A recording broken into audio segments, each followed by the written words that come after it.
Shalom.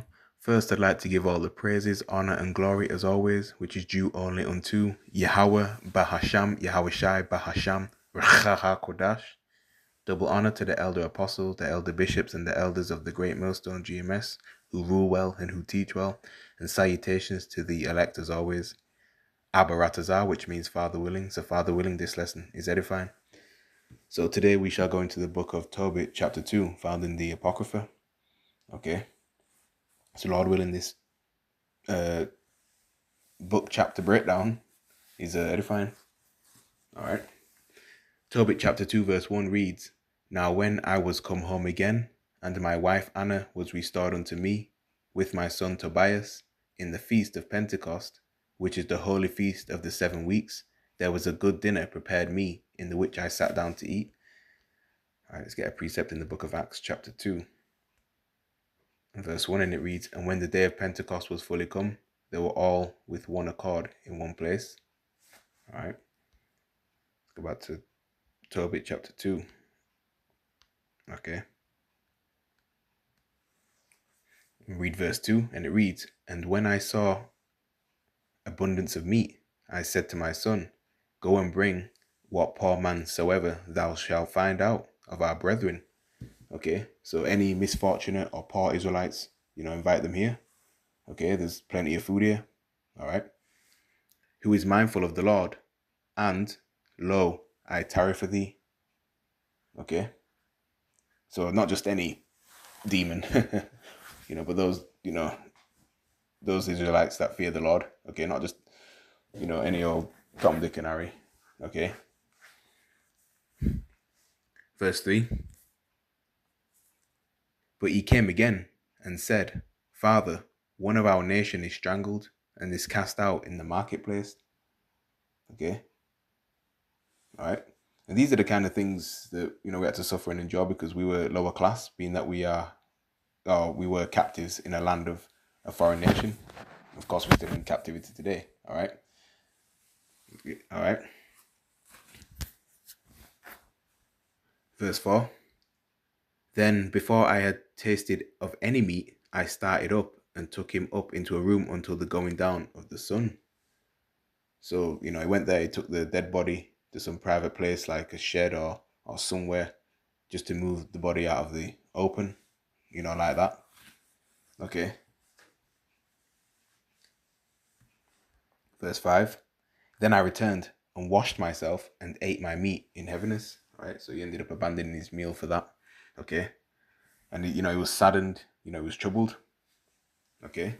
And of course, he was unclean ritually. So, he washed himself. Verse 6. Remembering that prophecy of Amos, as he said, Your feasts shall be turned into mourning, and all your mirth into lamentation. And Amos was a prophet from the southern kingdom whom the Lord sent to prophesy to the northern kingdom. And he did prophesy prior to Tiglath-Pileser, all right, even coming up over there and deporting Israel. So at that time, remember now, Tobit says that, he was one of those that took heed to the words of the Most High. So he indeed heard Amos prophesy, and he was one of those that actually listened. All right. So here in captivity, he's saying he recalls the words of Amos. All right, and he mentions the words of Prophet Jonah. All right. Okay. So again, he was somebody that listened to the prophets when they prophesied to Israel. All right. Verse 7. Therefore I wept, and after the going down of the sun, I went and made a grave and buried him. Okay, so he went and buried that Israelite. Verse 8. But my neighbors mocked me, ridiculed him, all right, and said, This man is not yet afraid to be put to death for this matter, who fled away, and yet, lo, he burieth the dead again. Okay, so he did it more than once. So they're like, this guy, he must want to die, Okay. Weren't they just trying to kill him for burying dead bodies? Now he's back at it again. All right. You see? Verse 9. The same night also I returned from the burial and slept by the wall of my courtyard. Yeah, that being the outer court of his house. Okay. Being polluted and my face was uncovered because he had buried the dead body. He didn't want to go within, right? He remained outside since he would be considered unclean. All right. So as he laid there, as it reads in verse 9, the same night also I returned from the burial and slept by the wall of my courtyard, being polluted and my face was uncovered. All right. Oh, I read 9 again. All right. Verse 10. And I knew not that there were sparrows in the wall. All right. So he was not aware that there were some birds up there on that wall. Okay. Does this, man? It's Satan. All right. Probably slept outside due to the heat, maybe. All right. So verse 10, and I knew not that there were sparrows in the wall. Okay. And mine eyes being open, the sparrows muted warm dung into mine eyes. Okay. So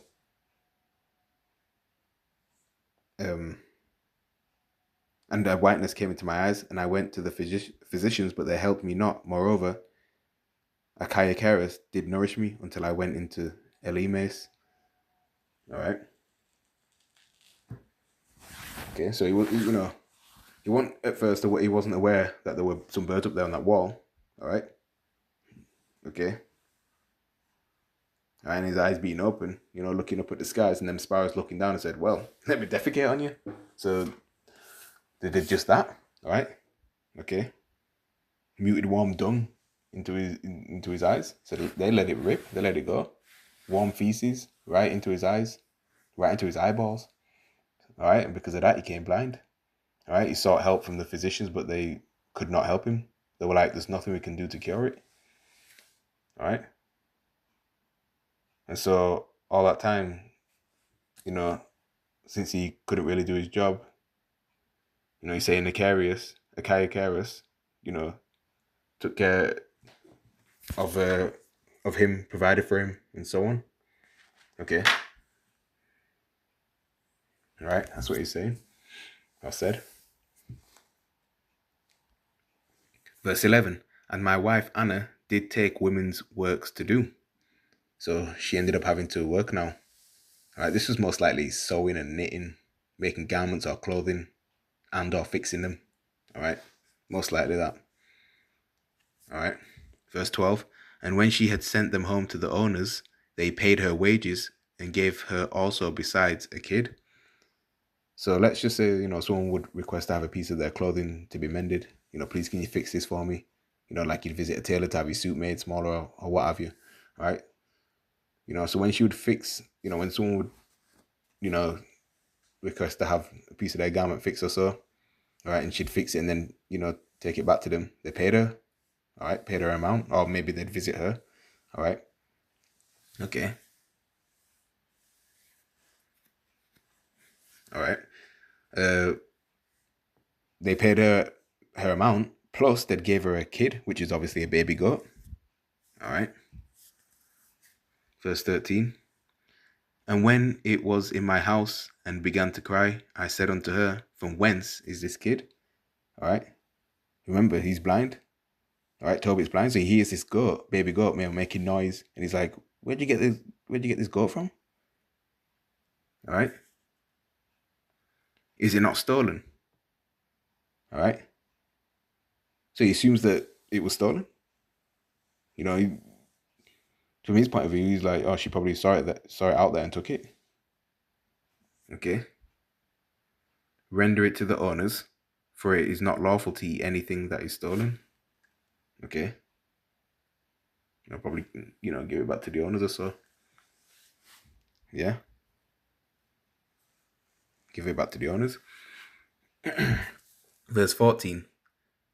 But she replied, upon me, it was given for a gift more than the wages. So no, they gave it to me, as a bonus in addition to what I was paid. Okay. All right. Howbeit, I did not believe her, but bade her render it to the owners, and I was abashed at her. He was abashed, like, you know, you have to take that back to them. Okay. All right. In fact, let's get the definition of the word abashed. Okay. Means embarrassed, disconcerted, or ashamed. As an example, Harriet looks slightly abashed. Or abash. Abash. Right, makes one feel embarrassed, disconcerted, or ashamed. All right. Anglo-Norman French, abas. All right. Middle English, abash. Okay. So, like, blush out of embarrassment because he accused her and he's thinking that, this is what she did. And he's like embarrassed, and ashamed that, damn, why would you go and steal a goat? So she's like, this was her snapping back, right? Like, look, you're saying all this, being righteous and holy and all that. Where's that now? You're not working. We're poor. We're living off my wages. And now I get a bonus. And you're accusing me of stealing it, right? So what did all that good, do you? No. Yeah. So yeah, that brings us to the end of, Tobit chapter 2. Okay. All right. So summary of it, Tobit is living in exile, right, in Nineveh, which is the ancient capital of the Neo-Assyrian Empire. Okay. Tobit being from the tribe of Naphtali, his righteousness is being tested, through suffering. During the Pentecostal feast, Tobit abandons his meal to bury a murdered Israelite. Okay. Risking, execution by the king. Tobit, becomes ritually unclean from that and sleeps outside. Whilst resting, droppings from a sparrow falls into his eyes, causing him to go blind. So his wife, Anna, works to support the household, but while she brings, home a baby goat, Tobit accuses her of stealing it, prompting her to rebuke him for his false accusations and questioning, the value of his charitable works. Despite all that, Tobit still continues to fear the Lord. Okay. So yeah. Lord willing, this breakdown lesson was edifying. All right. With that, I'm going to say shalom.